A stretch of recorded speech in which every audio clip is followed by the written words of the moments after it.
Actually మా హన్మకొండ రెడ్డి గారిని. మేము చిన్నప్పటి నుంచి హై స్కూల్లో ఉన్నప్పుడు కూడా చిరంజీవి అని ఫ్యాన్స్ ఉండేవాళ్ళం.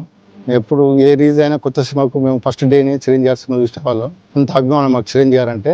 ఆ తర్వాత మా అమ్మాయి ఈరోజు టీచర్స్ ఎంసెట్లో ఫస్ట్ ర్యాంక్ వచ్చినప్పుడు మా అమ్మాయితో అదే తెచ్చుకోవాలని నేను మా అమ్మాయితో చెప్పాను, చిరంజీవి గారితో కల్పిస్తాము, నీకు తనతో బ్లెస్సింగ్ ఇప్పిస్తానని చెప్పాను. ఈరోజు వారిని గడవటానికి వచ్చాము, తనని బ్లెస్సింగ్ తీసుకోవాలని.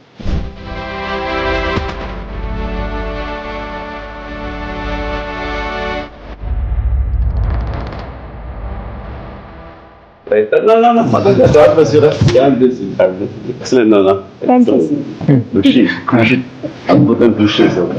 రాష్ట్రాల్లో కలిపి కూడా ఇప్పటి వరకు మొత్తం 39 సంవత్సరాలు అబ్బాయిలే ఫస్ట్ టైం చరిత్రలో ఈ అమ్మాయి మీకు ఎలా ఉంది చెప్పండి. సార్ ఎప్పుడో చిన్న సినిమా మీ సినిమా చూసి ఎగిన వాళ్ళం సార్. ఫాదర్ మోటివేట్ చేయడం కోసం ప్రిపేర్ చేసి నువ్వు బాగా చదువు నాన్న, మళ్ళీ మనకి ఏప్రిల్ మే ఐటమ్స్ ఉంటాయి కదా, దాంట్లో ఏదో ఒక ఎగ్జామ్ మంచి టాప్ మార్క్స్ తెచ్చుకుంటే నువ్వు కంపల్సరీగా మనందరికి ఇన్స్పిరేషన్ చిరంజీవి గారి దగ్గరికి వెళ్దాం, మనం బ్లెస్సింగ్స్ తీసుకుందాం మోటివేట్ చేయడం జరిగింది. ఇప్పుడు నెక్స్ట్ ఏం చేయాలి అనేది పాప? బీటెక్ తో పాటు సివిల్స్ కి ప్రిపేర్ అవుదాం అనుకుంటున్నాను.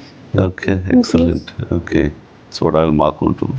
అండ్ తల్లిదండ్రులకి నువ్వు గర్వకారణం అవ్వాలి, ఈ ఇన్స్టిట్యూట్కి నువ్వు గర్వకారణం అవ్వాలి. ఇదే లక్ష్యంతో మన ఖచ్చితంగా సాధిస్తామన్న దృఢ నమ్మకంతో నువ్వు కఠోర దీక్షగా ఇట్లాగే చేస్తే జరగదంటే ఏది లేదు. నేను అందుకు చిన్న ఎగ్జాంపుల్. చాలా మంచి పని చేస్తున్నావు. ఆడబిడ్డ ఏం చదివిస్తాం కనుక అని కాకుండా మంచి ఎడ్యుకేషన్ ఇచ్చారు.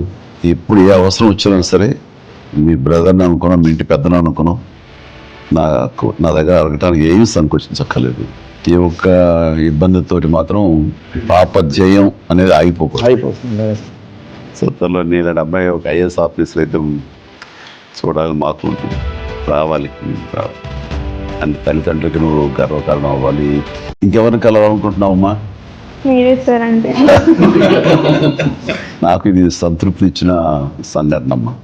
Very happy Rishi. Rishi, please, small honour for you.